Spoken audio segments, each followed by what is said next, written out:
जय श्री कृष्णा। आइए सुनते हैं हरियाली अमावस्या पर गीता का यह अध्याय। श्री कृष्ण भगवान बोले, हे पार्थ, मुझ में मन लगा करके मेरे ही आश्रय होकर योगाभ्यास करते हुए मेरे स्वरूप का संशय रहित पूर्ण ज्ञान होगा। सो सुनो, विज्ञान के सहित वह पूर्ण ज्ञान मैं तुम्हें सुनाता हूँ, जिसके जानने से तुमको इस लोक में कुछ जानना शेष न रहेगा।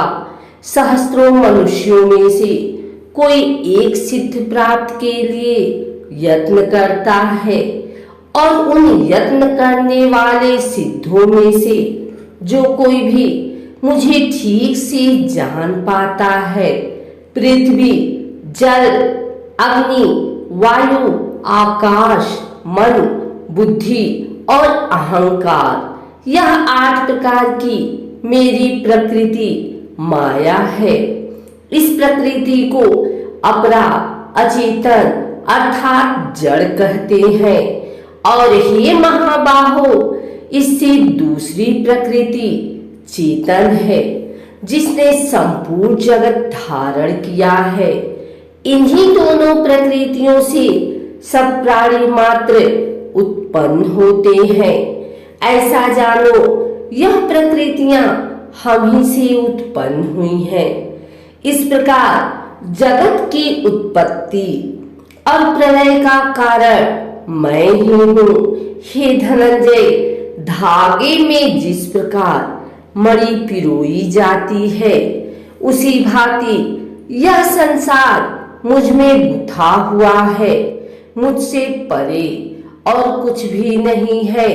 हे कुंती पुत्र, जल में, रस में मैं ही हूँ। चंद्रमा और सूर्य में प्रभा मैं ही हूँ। सब वेदों में प्रणव मैं ही हूँ। आकाश में शब्द तथा पुरुषों में जो पौरुष मैं ही हूँ। हे अर्जुन, पृथ्वी में जो सुगंध है तथा अग्नि में तेज मैं ही हूँ। सब प्राणियों में जीवन और तपस्वियों में तप मैं ही हूँ। हे पार्थ, संपूर्ण प्राणियों में सनातन बीज रूप मुझको ही जानना। बुद्धिमानों में बुद्धि रूप और तेजस्वियों में तेज मैं ही हूँ। हे भारतगण, काम और रोग रहित बलवान पुरुषों में बल और पुरुषों में धर्म के विरुद्ध न जाने वाला काम मैं ही हूँ। जितने सात्विक, राजस, तामस पदार्थ हैं, वे सब मुझसे ही उत्पन्न हुए हैं, परंतु उनमें मैं नहीं रहता हूँ, ये मुझ में है। सत्व, रज, तम, ये तीनों गुणों के भावों से यह सारा संसार मोहित हो रहा है। इस कारण यह इससे परे मुझ अव्यय परमात्मा को नहीं जानता। मेरी यह गुणोमयी और दिव्य माया अत्यंत सुंदर है। जो मुझको अनन्य भाव से भजते हैं, वे इस माया को पार कर जाते हैं। जो पापी, मूढ़, नराधम माया ने जिनका ज्ञान हर लिया है और आसुरी भाव ग्रहण किए हुए मुझको नहीं पाते। हे भारत श्रेष्ठ अर्जुन, 4 प्रकार के मनुष्य मुझको भजते हैं।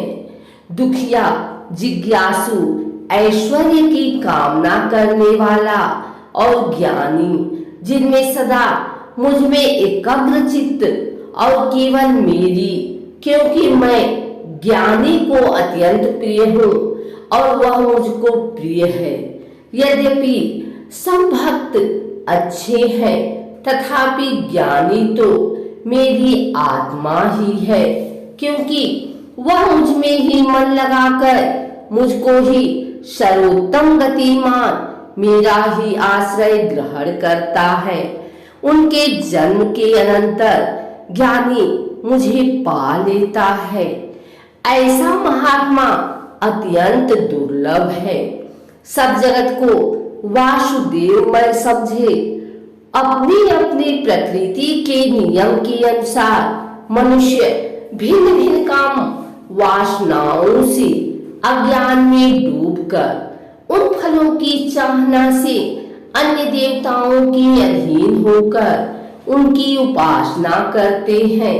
हे अर्जुन, जो भक्त श्रद्धा पूर्वक जिस जिस देवता का पूजन किया करते हैं, उन पुरुषों की उस श्राद्ध को मैं दृढ़ कर देता हूँ। वह उस श्रद्धा से युक्त होकर उस देवता की आराधना करता है, फिर उसको मेरे ही रचे हुए काम फल प्राप्त होते हैं। परंतु उन अल्प बुद्धि वालों का फल नाशवान है। देवताओं की आराधना करने वाले देवताओं को मिलते हैं और मेरे भक्तजन मुझ में मिल जाते हैं। मेरे अव्यय अविनाशी अत्युत्तम स्वरूप को न जानकर मंद बुद्धि लोग मुझे अव्यक्त को व्यक्त देहधारी मानते हैं। मैं योग माया से आच्छादित होने के कारण सबको नहीं देखता हूँ। उसमें मूढ़ लोग अन्न आदि तथा अविनाशी मुझको नहीं जानते हैं। अर्जुन, मैं भूत भविष्य और वर्तमान के सब प्राणियों को जानता हूँ, पर मुझे कोई भी नहीं जानता।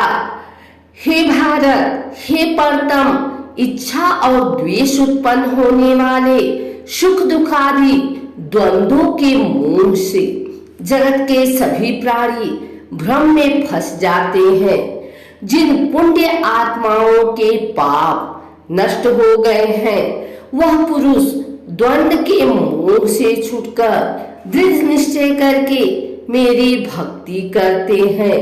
जो मेरा आश्रय लेकर जीवन मरण के दूर करने के अर्थ प्रयत्न करते हैं, वे पुरुष परब्रह्मा आत्मज्ञान और संपूर्ण कर्म को जानते हैं।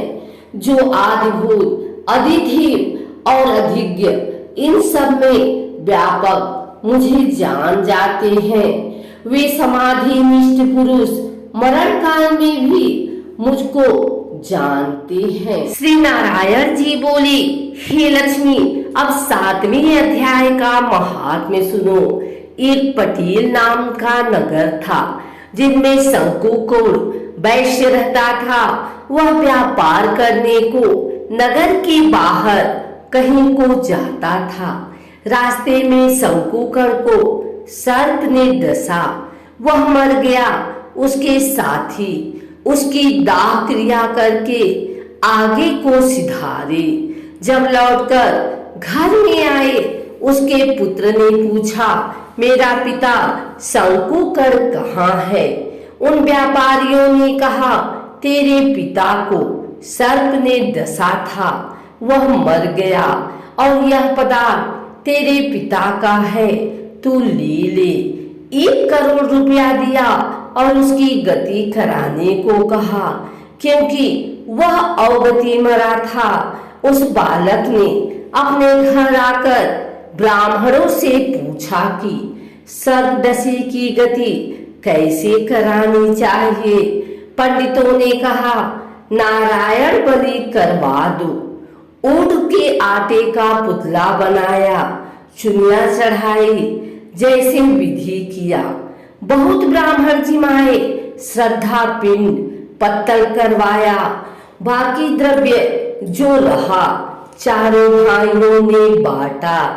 एक पुत्र ने कहा, जिस सर्प ने मेरे पिताजी को काटा है, मैं उसको मारूंगा। उन व्यापारियों से पूछा, वह ठौर मुझे बताओ जहां मेरा पिता शंकुकर मरा है। व्यापारियों ने कहा, चल चलते हैं। वहां ले जाकर खड़ा किया, देखा तो वहां एक बामी है, जिसे कंदलों के साथ खोदने लगा। जब छेद बड़ा हुआ, वहां से सर्प निकला, कहा, तू कौन है, मेरा घर क्यों खोदता है? उस बालक ने कहा, मैं शंकुकर का पुत्र हूँ, जिस सर्प ने मेरे पिता को मारा है, मैं उसको मारूंगा। तब सर्प ने कहा, हे पुत्र, मैं तेरा पिता हूँ, तू मुझे इस अधमदेह से छुड़ा और मुझे मत मार। यह मेरा पूर्व का कर्म था, सो मैंने भोगा। तब पुत्र ने कहा, हे पिता, कोई यत्न बताओ जिससे मेरा उद्धार हो।